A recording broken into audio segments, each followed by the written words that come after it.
Hey everybody, it's Mr. Smith. I have some questions about reviewing the old worksheets. So when you submit it, especially the review, when you submit the review, you can see not only your answers.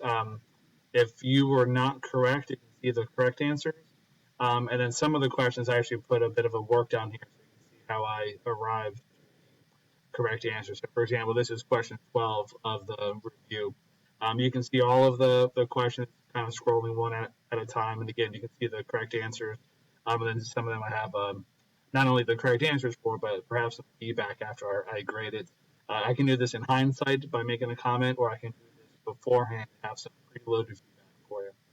So how do you get to it? Well, it's this little icon over here. So I have kind of a student account where I sign a few things. It's kind of these buttons over here. But if you're looking at this little speedometer for assignments, that's just retaking and resuming. You go to here, that's kind of view, but the one in the middle, the pie chart, that is where you can see the old assignments and actually review it. This is your grade book. This little pie chart is great. So you can see I'm not doing too well, but to be honest, I'm not trying very hard on this. But I did attempt the review. I submitted the review. Now I can click review, which I'm using the word review a lot, so sorry for that. But you can review it. Then I have it set up where you can see quite a bit of feedback. So for the worksheets, I have just the scores released, but for the review, I have the answer keys released as well because that's not being graded. The worksheets are graded, and once I put out the key, then I stop accepting I guess updates. So for those, I just release the scores until I post the actual keys. But you can see the things here. These are the ones I got wrong. Blue means I have to still grade it. Green is correct. Yellow is partially correct. During the assignment, you can redo those. Once you submit it, you can't. And that being said, for the review, because again, I don't grade it, because it's for your practice, you can reattempt the review. So review responses, and you can see I just kind of typed in some phony numbers.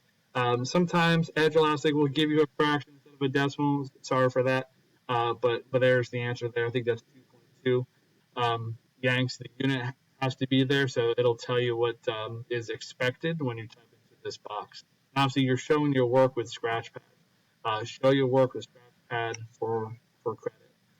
And then there's the points. And just going left and right, you can see the other. If my random number was wrong, this is the correct answer. This one I didn't get feedback for. So you can scroll on through, and then you can see there's the graduate cylinder, there's the correct answer. I got credit for it. So you're welcome to do that. Again, it's the pie chart, the grades.